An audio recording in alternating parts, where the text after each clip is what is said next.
Quando minha nora me ofereceu aquele café com um sorriso doce, eu soube que algo estava errado. O cheiro estava estranho, mas foi minha desconfiança que me salvou e revelou uma verdade que mudou minha vida para sempre. Meu nome é Solange Aparecida dos Santos. Tenho 73 anos e nunca imaginei que um dia precisaria contar essa história. Mas aqui estou, sentada na varanda do meu apartamento em Sorocaba, vendo o movimento da rua e sentindo que preciso dividir com vocês o que aconteceu comigo há alguns meses. Sempre fui uma mulher de fibra.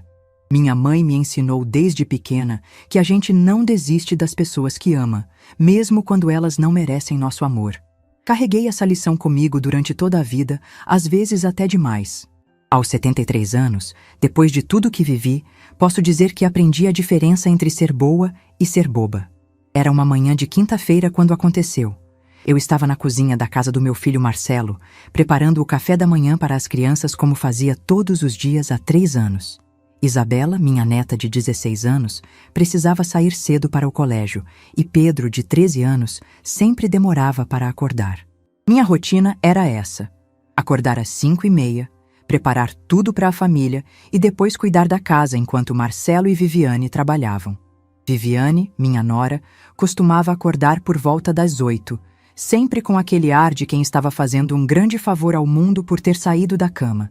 Naquele dia, ela desceu mais cedo que o normal, já arrumada, com uma saia social e uma blusa que eu nunca havia visto. Achei estranho, porque ela não tinha falado nada sobre compromissos especiais. Ela me cumprimentou com um sorriso que não chegava aos olhos. Sabe aquele tipo de sorriso que a pessoa força porque precisa parecer simpática? Era exatamente isso. Disse que ia preparar um café especial para mim, porque eu sempre cuidava tão bem da família. Aquelas palavras me soaram falsas, mas tentei não pensar demais. Enquanto ela mexia na cafeteira, eu terminava de arrumar a mesa do café da manhã. Senti que havia algo diferente no ar, uma tensão que não conseguia explicar. Viviane estava mais falante que o normal, comentando sobre o tempo, sobre os vizinhos, sobre qualquer coisa que viesse à cabeça. Mas eu a conhecia há 6 anos, desde que ela começou a namorar Marcelo, e sabia que ela só ficava tagarela quando estava nervosa. Quando ela me entregou a xícara de café, nossos olhos se encontraram por um segundo. Havia algo ali que me gelou o sangue. Não era carinho, não era gratidão, era algo frio, calculista. Ela disse que havia feito com carinho especial, que eu merecia ser tratada como uma rainha. Essas palavras vindas de uma mulher que mal me dirigia a palavra, normalmente soaram como um alarme na minha cabeça. O cheiro do café estava estranho. Não era apenas o aroma normal do café que eu conhecia. Havia algo doce demais, quase enjoativo, misturado com um odor que não conseguia identificar. Fingi que ia beber. Levei a xícara até os lábios, mas alguma coisa dentro de mim gritou para não fazer isso. Foi nesse momento que Dona Amélia, a mãe de Viviane, chegou na cozinha. Ela havia dormido na nossa casa porque estava visitando a filha há alguns dias. Dona Amélia sempre foi uma mulher difícil, daquelas que acham que sabem tudo e tratam os outros com superioridade. Ela olhou para minha xícara e comentou que também queria um café. Numa fração de segundo, tomei uma decisão que mudaria tudo.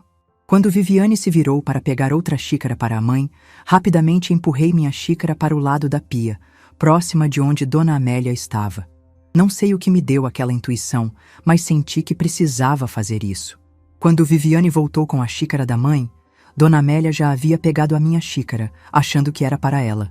Viviane serviu café normal na xícara que trouxe para a mãe, mas Dona Amélia já estava bebendo da minha xícara original. Viviane me olhou com expectativa, esperando que eu bebesse da xícara nova que ela havia trazido. Fingi que estava bebendo, fazendo pequenos goles falsos, enquanto observava cada movimento dela. Seus olhos estavam fixos em mim, esperando alguma reação. Dona Amélia, sem suspeitar de nada, tomou o café inteiro de uma vez, elogiando o sabor especial. Cerca de 20 minutos depois, enquanto eu fingia ler uma revista na sala, escutei um barulho estranho vindo da cozinha. Eram gemidos, como se alguém estivesse com dor. Levantei rapidamente e vi Dona Amélia dobrada sobre a mesa, com o rosto pálido e suando frio.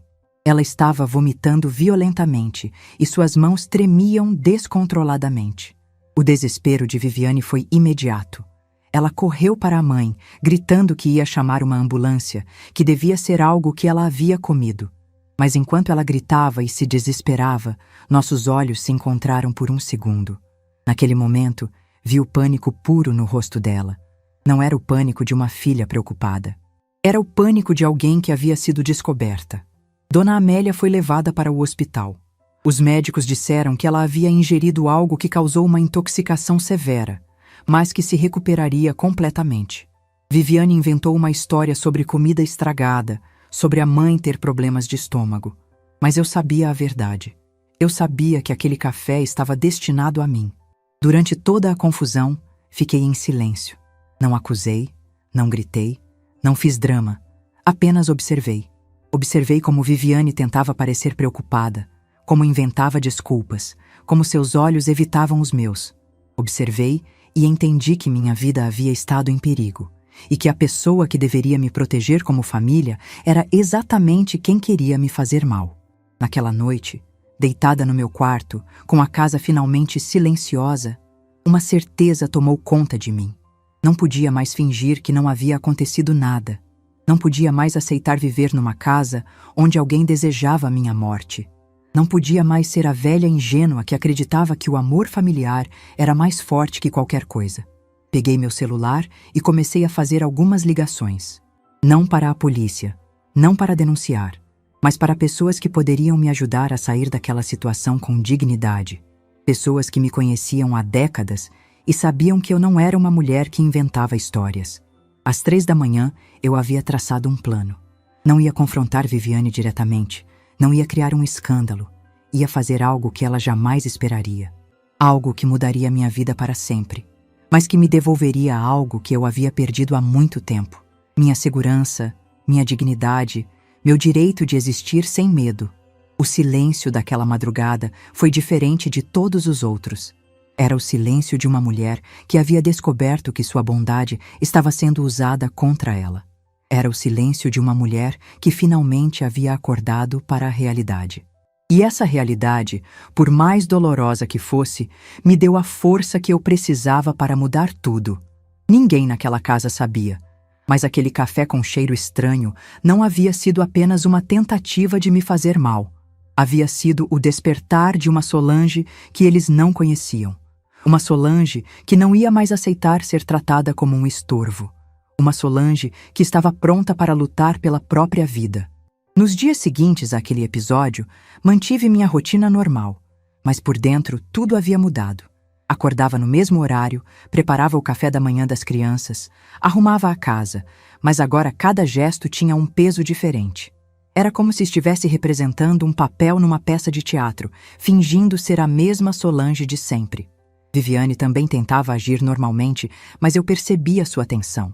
Ela evitava ficar sozinha comigo na cozinha, sempre arrumava alguma desculpa para sair quando eu entrava no mesmo cômodo. Quando precisava falar comigo, suas palavras saíam rápidas demais, como se quisesse terminar logo a conversa.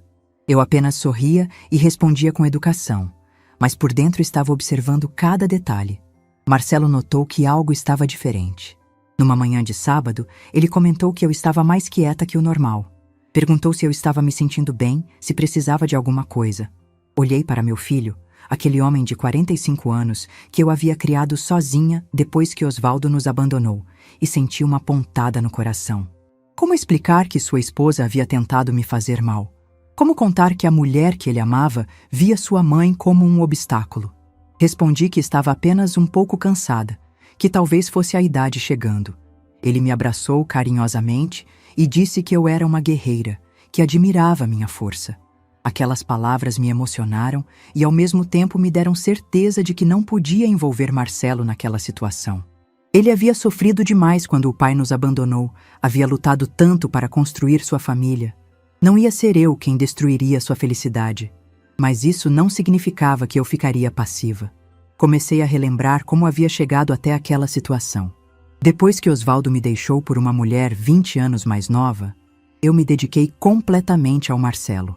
Trabalhei como cozinheira em 3 restaurantes diferentes ao longo dos anos, sempre no horário comercial para estar em casa quando ele voltava da escola. Lembro de noites em que chegava em casa com os pés doloridos, o uniforme cheirando a fritura e ainda encontrava energia para ajudar Marcelo com as lições de casa. Fins de semana em que outros pais levavam os filhos para passear, eu estava trabalhando em buffets de festa para conseguir pagar as roupas e os materiais escolares dele.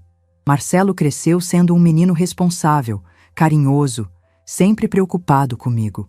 Quando terminei de pagar a casa própria, ele já estava trabalhando e insistia em me ajudar com as contas. Dizia que eu havia sacrificado minha vida por ele, que agora era a vez dele cuidar de mim. Eu ficava orgulhosa, achando que havia educado um filho maravilhoso. Quando ele conheceu Viviane, eu fiquei feliz por vê-lo apaixonado. Ela era uma moça bonita, tinha um emprego estável como vendedora numa loja de roupas e parecia gostar genuinamente do meu filho. No começo, ela era simpática comigo, me chamava de sogra com carinho, elogiava minha comida, dizia que Marcelo havia tido sorte de ter uma mãe tão dedicada. O casamento foi uma celebração linda. Eu contribuí com o que pude, usando minhas economias para ajudar com a festa. Ver Marcelo feliz no altar, sabendo que ele havia encontrado uma companheira, me encheu de satisfação. Pensei que finalmente podia descansar, que minha missão como mãe estava cumprida. Quando Isabela nasceu, senti que minha vida havia ganhado um novo propósito. Ser avó era uma alegria diferente, mais leve, sem a responsabilidade pesada de educar. Eu podia apenas amar, mimar, criar memórias carinhosas. Viviane havia voltado a trabalhar depois da licença maternidade e eu me ofereci para cuidar da bebê durante o dia. Foi um período maravilhoso.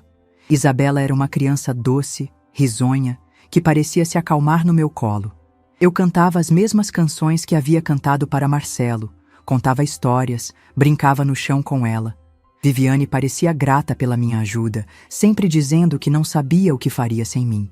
Quando Pedro nasceu, 2 anos depois, a dinâmica familiar mudou completamente. Viviane estava mais cansada, mais irritada, e começou a fazer comentários sobre como era difícil ter 2 crianças pequenas. Sugeri que eu poderia me mudar para a casa deles por uns tempos, para ajudar mais de perto. A mudança parecia a solução perfeita. Eles tinham uma casa grande, com quarto de hóspedes, e eu poderia ajudar com as crianças enquanto economizava dinheiro, mantendo minha casa alugada. Marcelo adorou a ideia. Disse que seria maravilhoso ter a família reunida. Viviane também concordou, mas percebi uma hesitação no seu olhar. Nos primeiros meses, tudo funcionou bem. Eu acordava cedo, preparava café para todos, levava Isabela para a escola, cuidava do Pedro enquanto Viviane trabalhava. Quando eles chegavam em casa, o jantar estava pronto, as crianças banhadas e alimentadas. Eu me sentia útil, necessária, parte de uma família completa, mas gradualmente comecei a perceber mudanças sutis no comportamento de Viviane. Ela começou a criticar pequenas coisas, a forma como eu penteava o cabelo de Isabela, o tempero da comida, a maneira como eu organizava a casa. Dizia que tinha seu próprio jeito de fazer as coisas, que eu não precisava me preocupar tanto. Tentei me adaptar, mudei meus hábitos, perguntava sua opinião antes de tomar decisões. Mas parecia que nada estava bom. Se eu dava banho nas crianças, ela reclamava que a água estava muito quente. Se eu não dava, ela dizia que eu estava sendo negligente. Se eu cozinhava, ela torcia o nariz. Se eu não cozinhava, ela suspirava como se estivesse sobrecarregada. Marcelo parecia não perceber essas tensões. Ele chegava cansado do trabalho, brincava com as crianças, jantava e assistia televisão. Quando eu tentava conversar com ele sobre pequenos conflitos, ele sempre dizia que eram coisas de mulher, que nós devíamos resolver sozinhas. Eu entendia que ele não queria se meter entre a mãe e a esposa, mas me sentia cada vez mais isolada. Foi quando as amigas de Viviane começaram a frequentar mais a casa que senti a situação se deteriorar. Elas chegavam para almoçar, para tomar café, para conversar na sala. Eu me retirava para o quarto para não incomodar, mas escutava risadas, conversas animadas, o som de pessoas se divertindo. Numa dessas tardes, enquanto arrumava a roupa das crianças, escutei uma conversa que me marcou profundamente. Uma das amigas de Viviane comentou que ela tinha sorte de ter uma sogra que cuidava de tudo, que parecia uma empregada doméstica gratuita. Viviane riu e disse que às vezes se sentia assim mesmo, que eu fazia questão de assumir todas as responsabilidades. Outra amiga brincou dizendo que Viviane tinha uma vida de rainha, que não precisava se preocupar com nada doméstico. Viviane respondeu que às vezes era bom, mas que também tinha desvantagens, que não podia ter total liberdade na própria casa. Disse que eu sempre estava ali, observando, dando palpites, como se fosse a dona da casa. Aquelas palavras me atingiram como uma bofetada.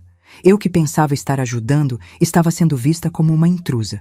Eu que abria mão da minha privacidade, da minha rotina, do meu espaço, estava sendo considerada um incômodo. Naquele momento, entendi que minha presença não era bem-vinda, mas eu ainda não sabia o quanto. Comecei a me diminuir ainda mais. Saía para caminhar na praça durante as visitas das amigas dela. Me trancava no quarto quando havia reuniões familiares. Falava menos durante as refeições. Achei que assim as coisas melhorariam, que Viviane se sentiria mais à vontade na própria casa. Mas a situação só piorou. Ela começou a fazer comentários sobre minha idade, sobre como pessoas mais velhas precisavam de mais cuidados médicos, sobre como era preocupante ter idosos morando em casa. Dizia que tinha medo de eu passar mal durante a noite, que não saberia como reagir numa emergência. Essas falas me deixavam ansiosa. Comecei a me questionar se realmente estava sendo um fardo para a família. Talvez eu estivesse atrapalhando a vida deles, ocupando um espaço que deveria ser só da família nuclear. Talvez fosse melhor eu voltar para minha casa, mesmo que isso significasse menos contato com os netos. Foi nessa época que minha saúde começou a dar alguns sinais. Nada grave, apenas os problemas normais da idade. Pressão alta, algumas dores nas articulações, o sono mais fragmentado. Mas Viviane fazia questão de comentar cada sintoma, cada consulta médica, cada remédio que eu tomava. Ela dizia para Marcelo que estava preocupada comigo, que talvez eu precisasse de cuidados mais especializados. Sugeria que eu deveria procurar um geriatra, que talvez fosse interessante conhecer algumas casas de repouso da região, só para ter uma ideia das opções disponíveis. Marcelo sempre respondia que eu estava bem, que não precisava me preocupar com essas coisas ainda. Mas percebi que as palavras de Viviane estavam plantando sementes de preocupação na cabeça dele. Ele começou a me perguntar mais sobre minha saúde, a insistir para eu fazer exames de rotina, a observar meus movimentos com mais atenção. Dona Conceição, minha vizinha há mais de 15 anos, começou a notar que eu estava diferente. Quando nos encontrávamos no mercado ou na praça, ela comentava que eu parecia mais magra, mais cansada. Perguntava se estava tudo bem na casa do Marcelo, se eu estava feliz morando lá. Eu sempre respondia que estava tudo ótimo, que adorava conviver com os netos, que me sentia útil ajudando a família. Mas Dona Conceição me conhecia bem demais para acreditar completamente. Ela dizia que eu tinha um brilho no olhar que havia se apagado, que minha alegria parecia forçada. Numa tarde em que nos encontramos no banco, ela foi mais direta. Disse que família que realmente ama não deixa a pessoa se sentir um peso. Que se eu estava sempre preocupada em não incomodar, talvez fosse porque alguém estava me fazendo sentir que eu incomodava. Suas palavras me tocaram fundo, mas ainda não estava pronta para admitir que havia algo errado. Continuei fingindo que estava tudo bem, que era apenas uma fase de adaptação. Mas no fundo, sabia que Dona Conceição estava certa. Eu havia perdido minha espontaneidade, minha tranquilidade, minha sensação de pertencer a algum lugar. Estava vivendo na ponta dos pés, tentando ser invisível na minha própria vida. E foi assim que cheguei àquela manhã de quinta-feira, quando Viviane me ofereceu o café com cheiro estranho. Eu já estava fragilizada, já me sentia um estorvo, já duvidava do meu próprio valor. Talvez por isso minha intuição tenha funcionado tão bem. Quando você já está esperando ser rejeitada, fica mais fácil perceber quando alguém quer realmente se livrar de você. Percebi que Viviane havia mudado sua rotina. Ela estava saindo mais cedo para o trabalho e voltando mais tarde, sempre com desculpas sobre horas extras ou reuniões. Mas quando eu ligava para a loja onde ela trabalhava, as colegas diziam que ela havia saído cedo ou que nem havia aparecido. Uma tarde, quando estava estendendo roupa no quintal, escutei Viviane conversando ao telefone no quarto. Ela falava baixo, mas consegui captar algumas palavras soltas. Não deu certo. Ainda está aqui. Preciso de outro plano. Meu coração disparou. Aquela conversa não podia ser sobre trabalho ou sobre assuntos familiares normais. Comecei a observar também o comportamento dela com as crianças.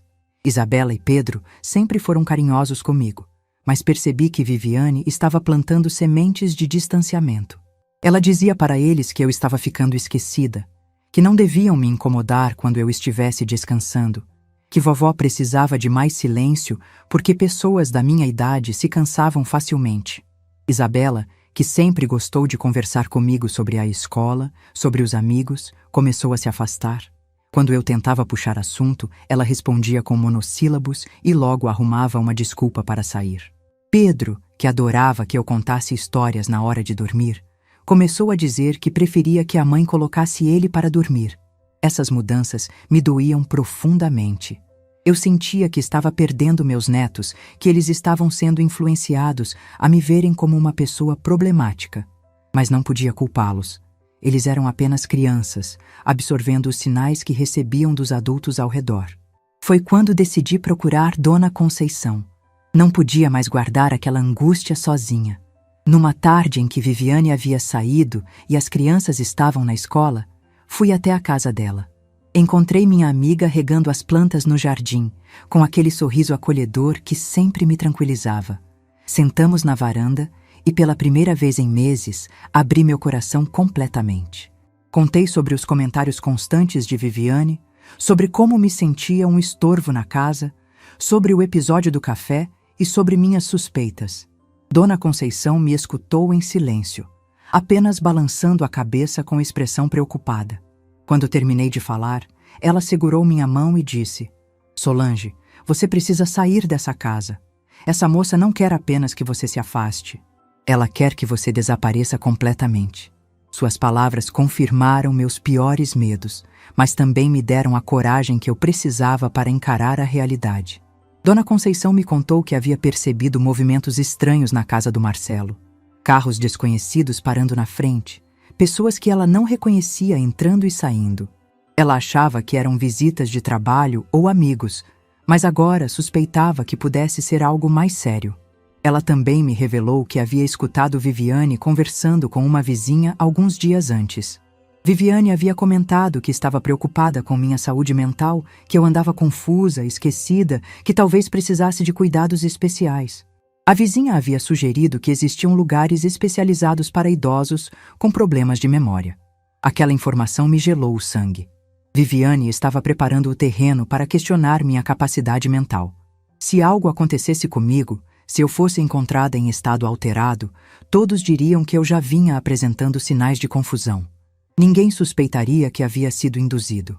Dona Conceição sugeriu que eu procurasse ajuda médica, que fizesse exames para comprovar que estava em plenas condições mentais. Também me aconselhou a conversar com algum advogado para entender meus direitos e saber como me proteger legalmente. Naquela mesma tarde, liguei para Dr. Henrique, um médico da família que me acompanhava há anos. Marquei uma consulta e pedi para fazer uma avaliação completa, incluindo exames neurológicos.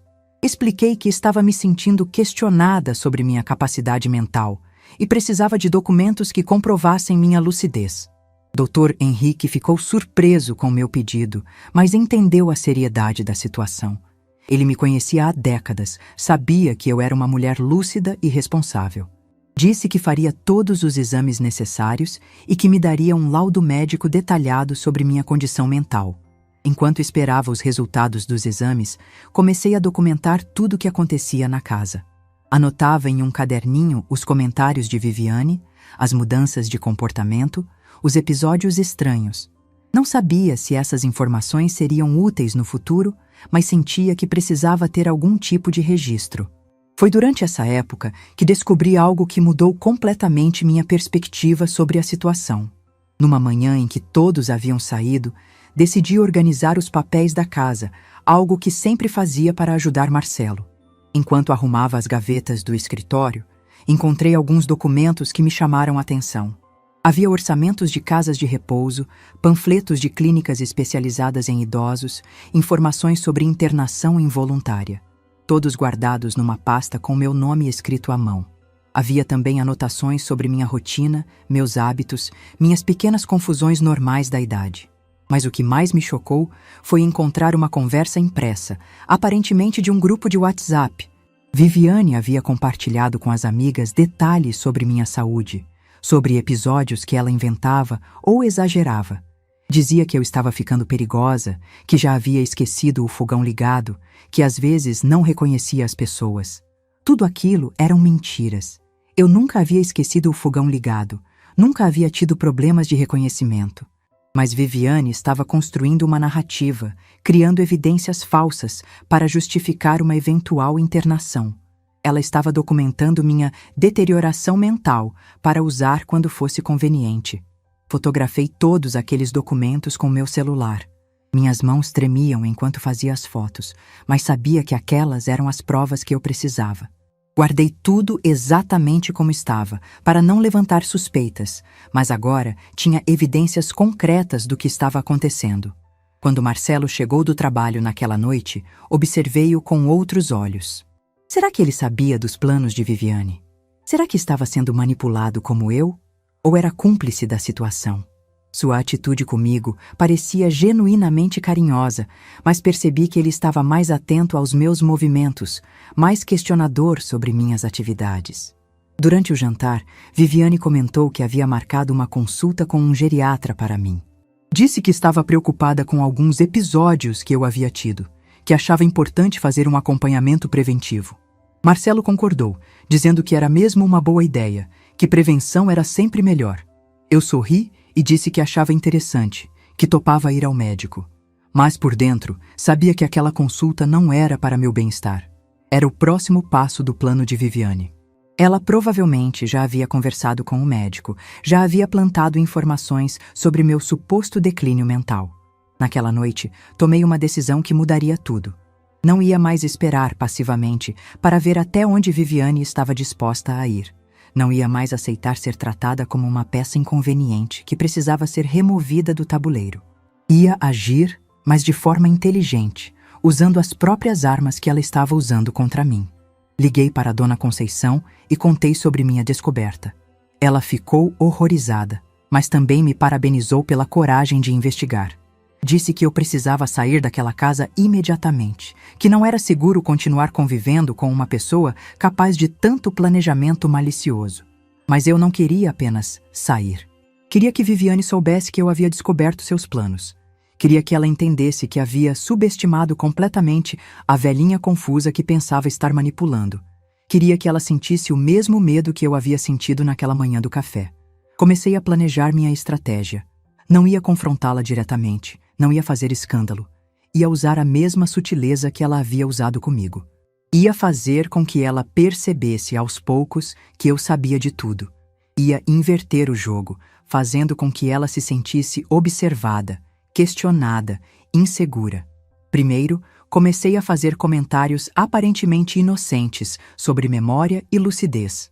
Durante as refeições, falava sobre notícias que havia lido sobre pessoas que fingiam ter problemas mentais, sobre casos de idosos que foram internados injustamente. Percebi a Viviane ficando tensa, mas ela não podia dizer nada sem se entregar. Depois comecei a demonstrar que estava mais atenta aos detalhes. Comentava sobre pessoas que haviam visitado a casa, sobre conversas telefônicas que havia escutado, sobre documentos que havia visto. Nada direto, sempre de forma casual, mas o suficiente para que ela percebesse que eu estava observando. Viviane começou a ficar visivelmente nervosa. Ela tentava manter a fachada de nora preocupada, mas seus olhos demonstravam um desconforto crescente. Ela percebeu que eu não era mais a sogra submissa que aceitava tudo calada. Havia algo diferente em mim, algo que a deixava insegura. Foi quando decidi dar o golpe final. Numa manhã em que estávamos sozinhas na cozinha, preparando o café da manhã como sempre fazíamos, olhei diretamente nos olhos dela e disse: Viviane, você sabe que eu descobri tudo, não sabe? Ela empalideceu, tentou disfarçar, mas eu continuei. Sobre os documentos, sobre as conversas, sobre seus planos para mim. O silêncio que se seguiu foi ensurdecedor. Viviane tentou negar, disse que não sabia do que eu estava falando, que talvez eu estivesse confundindo as coisas. Mas eu apenas sorri e disse: não precisa fingir mais. Nós duas sabemos exatamente do que estou falando. Naquele momento, vi o pânico nos olhos dela. Ela percebeu que havia perdido o controle da situação que a velhinha inofensiva havia se tornado uma adversária perigosa. Ela tentou argumentar, tentou me convencer de que eu estava interpretando mal as coisas, mas eu já não estava mais disposta a ouvir suas mentiras. Disse para ela que tinha provas de tudo, que havia documentado cada episódio, cada mentira, cada tentativa de me prejudicar. Que se algo acontecesse comigo, pessoas sabiam exatamente onde procurar as evidências. Que ela havia subestimado completamente a mulher que pensava estar manipulando. Viviane ficou em silêncio por vários minutos, processando o que eu havia dito. Quando finalmente falou, sua voz estava diferente, mais dura, sem a falsa doçura que sempre usava comigo. Disse que eu não entendia nada, que estava apenas tentando proteger sua família, que eu estava atrapalhando a vida deles. Foi nesse momento que entendi que a máscara havia caído completamente. Viviane não era a nora preocupada que fingia ser. Era uma mulher fria, calculista, disposta a qualquer coisa para conseguir o que queria. E o que ela queria era me eliminar da vida da família, por qualquer meio necessário. Olhei para ela com uma calma que surpreendeu até a mim mesma e disse: Viviane, você cometeu um erro muito grave. Achou que eu era uma velha indefesa, mas se enganou completamente.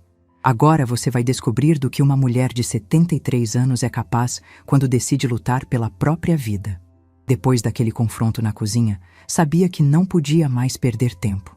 Viviane havia revelado sua verdadeira face. E agora eu tinha certeza de que ela não ia desistir facilmente. Precisava agir rápido, mas com inteligência. Não podia dar a ela a chance de se reorganizar ou de inventar uma nova estratégia contra mim. Naquela mesma manhã, depois que todos saíram para o trabalho e escola, liguei para o Dr. Henrique. Expliquei que era urgente conversar com ele sobre os resultados dos meus exames. Ele disse que estava tudo perfeito, que eu apresentava excelente capacidade mental para minha idade, reflexos normais e nenhum sinal de declínio cognitivo. Pedi para ele preparar um laudo detalhado, por escrito, atestando minha plena capacidade mental. Expliquei que estava sendo questionada por familiares e precisava de documentação oficial. Doutor, Henrique ficou preocupado. Perguntou se eu estava sofrendo algum tipo de pressão, mas eu apenas disse que era uma medida preventiva. Em seguida, liguei para a Dona Conceição e pedi para ela vir me buscar. Disse que precisava resolver algumas coisas urgentes na cidade e que não podia depender de ninguém da família para me levar. Ela chegou em meia hora, com aquele olhar preocupado que eu já conhecia bem. Durante o trajeto, contei para ela sobre o confronto com Viviane. Dona Conceição ficou horrorizada, mas também aliviada por eu ter finalmente encarado a situação. Disse que estava orgulhosa da minha coragem, que eu estava demonstrando uma força que ela sempre soube que eu tinha. Nossa primeira parada foi no banco. Precisava verificar minha situação financeira e entender exatamente quais eram minhas opções. Descobri que tinha mais dinheiro guardado do que imaginava. Anos de trabalho, economia e o aluguel da minha casa haviam rendido uma quantia considerável. Conversei com o gerente sobre investimentos seguros, sobre como garantir minha independência financeira. Ele me explicou sobre aplicações que dariam uma renda mensal estável, suficiente para eu viver dignamente sem depender de ninguém. Foi libertador descobrir que eu tinha condições de recomeçar sozinha. Nossa segunda parada foi numa imobiliária. Queria entender o valor da minha casa e as possibilidades de vendê-la rapidamente se fosse necessário.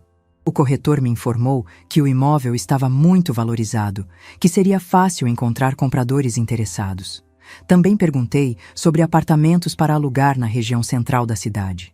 Queria um lugar pequeno, mas confortável, onde eu pudesse viver com tranquilidade. Anotei alguns endereços e marquei visitas para os próximos dias. Durante o almoço num restaurante do centro, Dona Conceição me fez uma pergunta que me tocou profundamente. Solange, você tem certeza de que não quer tentar conversar com o Marcelo antes de tomar uma decisão drástica? Pensei por alguns minutos antes de responder. Expliquei que amava meu filho mais que qualquer coisa no mundo, mas que ele havia demonstrado não conseguir me proteger da própria esposa. Que durante meses eu havia dado sinais de que não estava bem, e ele não havia percebido. Que se eu contasse sobre os planos de Viviane, ele provavelmente não acreditaria ou tentaria minimizar a situação. Disse que não queria colocar Marcelo numa posição impossível, forçando-o a escolher entre a mãe e a esposa, que preferia me afastar com dignidade a criar um conflito que poderia destruir sua família, que minha saída seria um presente para ele, mesmo que ele não entendesse no momento. Dona Conceição segurou minha mão e disse que entendia minha decisão, que às vezes o maior ato de amor é saber quando se afastar, que eu estava sendo corajosa ao escolher meu bem-estar em vez de aceitar migalhas de afeto familiar. Nossa última parada foi num escritório de advocacia. Através de uma indicação do gerente do banco, procurei Dr. Roberto, um advogado especializado em direito da família e questões envolvendo idosos. Expliquei toda a situação, mostrei as fotos dos documentos que havia encontrado e o laudo médico que atestava minha capacidade mental. Dr. Roberto ficou impressionado com o nível de planejamento de Viviane. Disse que casos como o meu eram mais comuns do que se imagina, que muitos idosos sofriam esse tipo de manipulação por parte de familiares. Ele me orientou sobre meus direitos e sobre como me proteger legalmente. Sugeriu que eu fizesse um documento declarando minha plena capacidade mental e minha vontade de viver independentemente.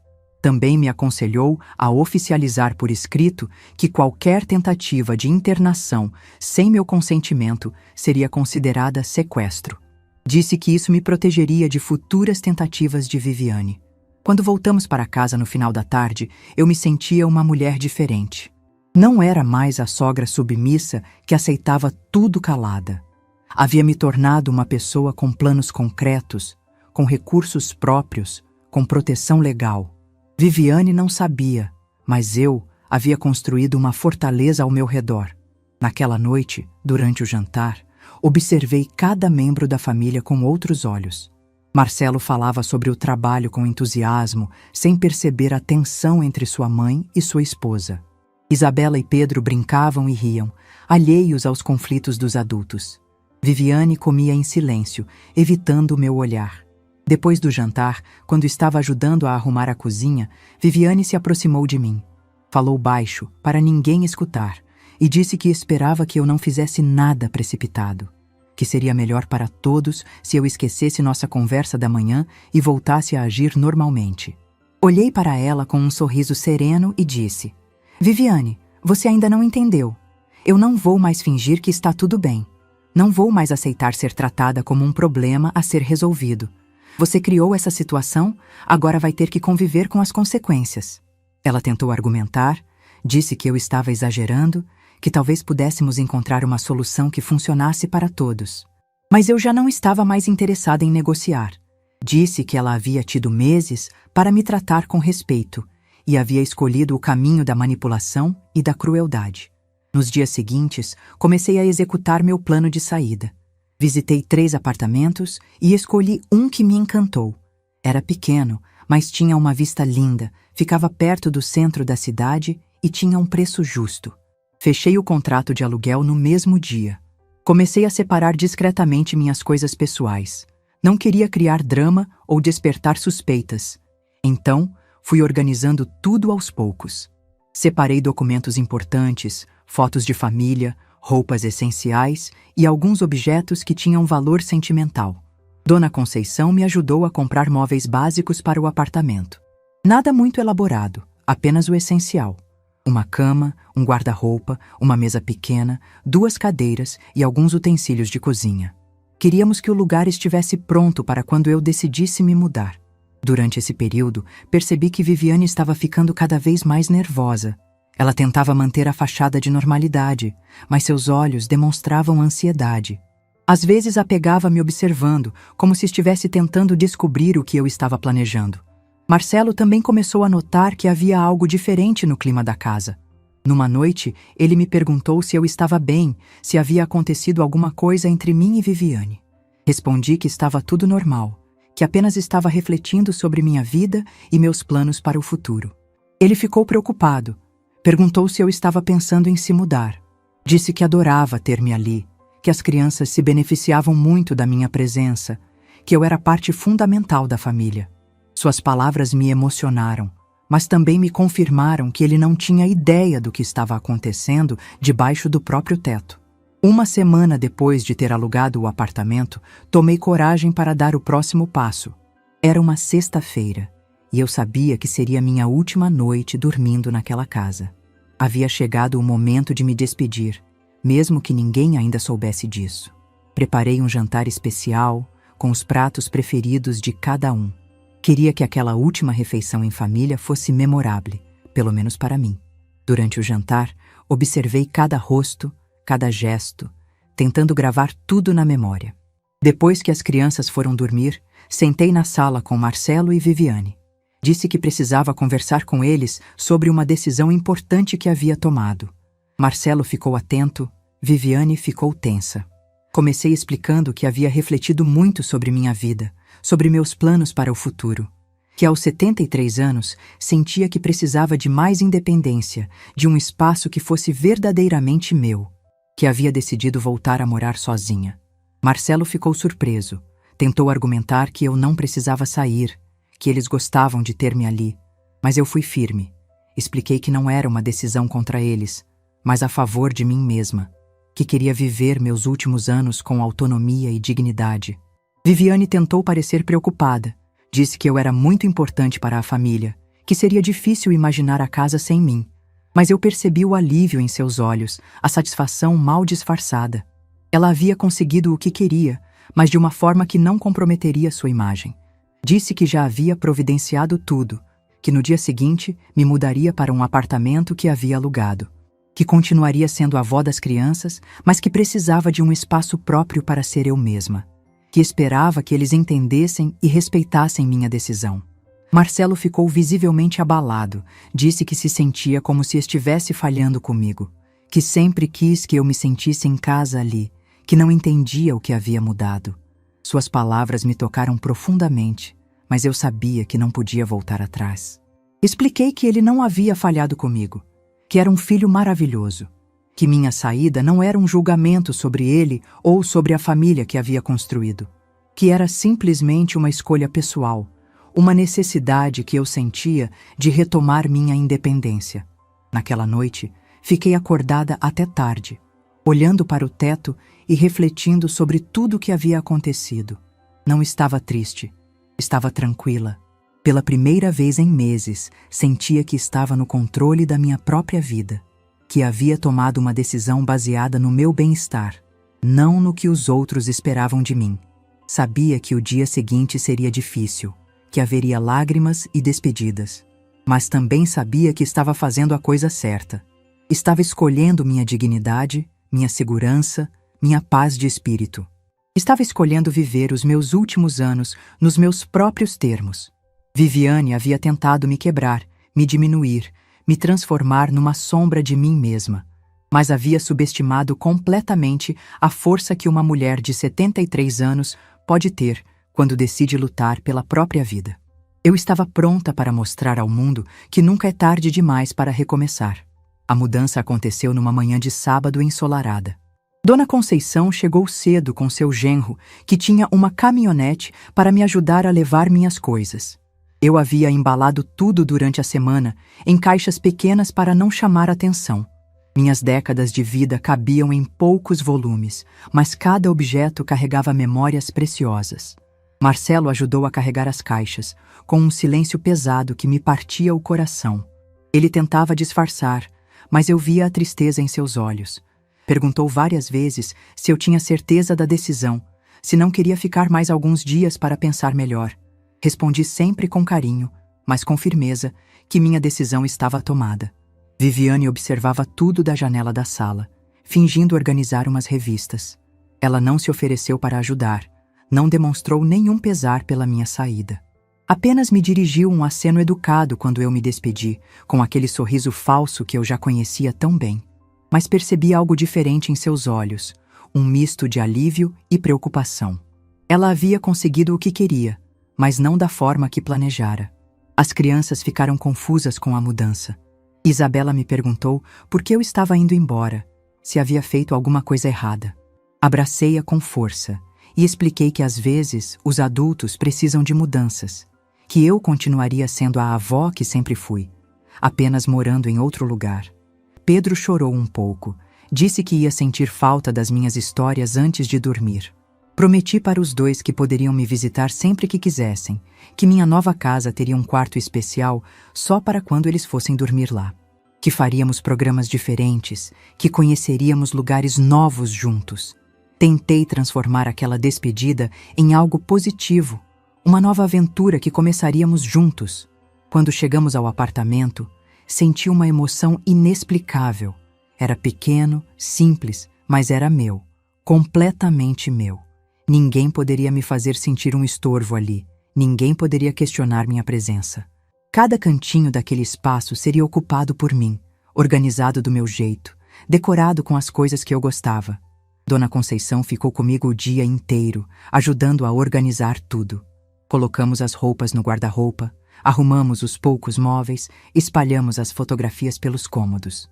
Quando terminamos, olhei ao redor e vi não apenas um apartamento, mas um novo começo. Um lugar onde eu podia ser simplesmente Solange, sem rótulos, sem papéis impostos. Naquela primeira noite sozinha, preparei um jantar simples só para mim.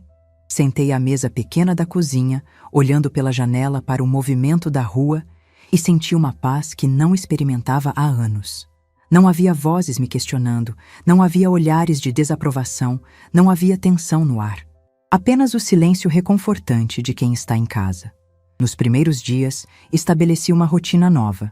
Acordava quando meu corpo pedia, tomava café da manhã sem pressa, lia o jornal inteiro. Saía para caminhar na praça do bairro, conversava com outros idosos, descobria pequenos comércios que não conhecia. Cada dia era uma pequena descoberta, uma oportunidade de ser espontânea. Marcelo me ligava todos os dias, perguntando se eu estava bem, se precisava de alguma coisa. Percebia a preocupação genuína em sua voz, mas também notava que ele estava gradualmente se acostumando com a nova situação. Ele vinha me visitar nos fins de semana. Às vezes trazia as crianças, e nossos encontros se tornaram mais qualidade do que quantidade. Foi durante uma dessas visitas que ele me fez uma pergunta que me pegou desprevenida. Disse que Viviane havia comentado que eu parecia diferente nos últimos tempos antes da mudança, que ela estava preocupada se eu estava passando por algum problema de saúde. Perguntou se havia algo que eu não havia contado para ele. Olhei para meu filho e senti uma vontade imensa de contar toda a verdade. Mas também sabia que isso poderia destruir seu casamento, confundir as crianças, criar um conflito que talvez não tivesse solução.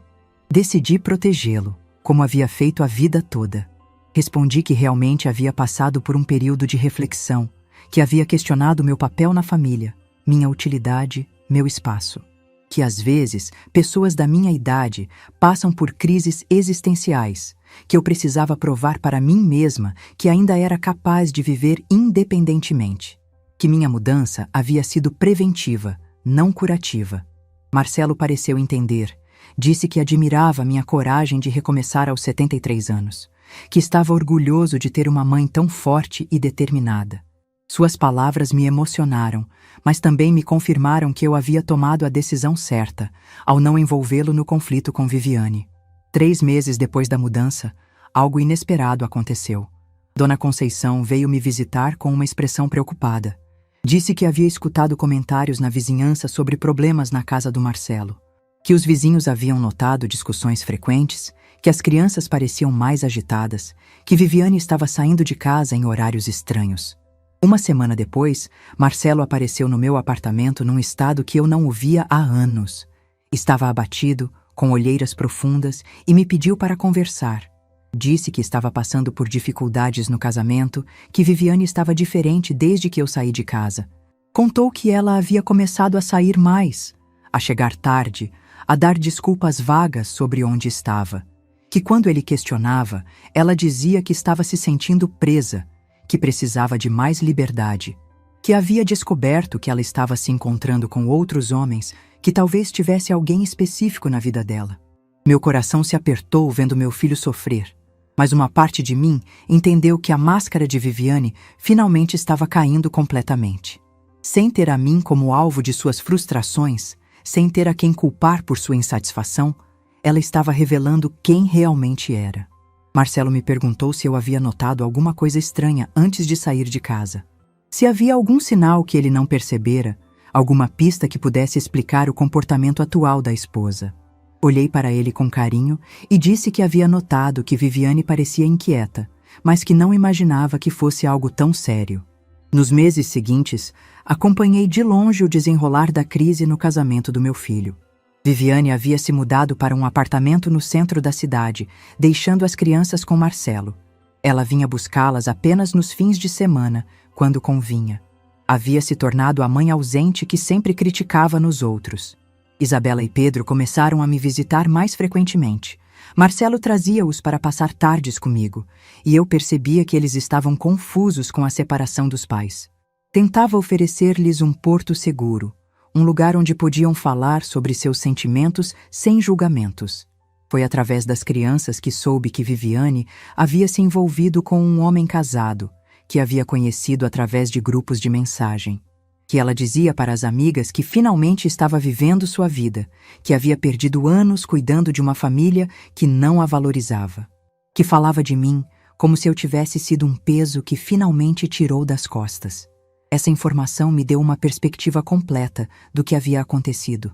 Viviane não tentara me eliminar por crueldade pura, mas porque me via como o último obstáculo para sua libertação. Ela achava que, sem mim ali, poderia convencer Marcelo a aceitar sua nova vida, suas ausências, seu desinteresse pela família. Mas a realidade havia se revelado diferente.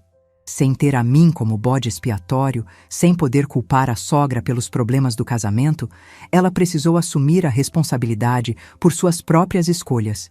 E suas escolhas revelaram quem ela realmente era. 6 meses depois da minha mudança, Marcelo veio me visitar com uma proposta inesperada.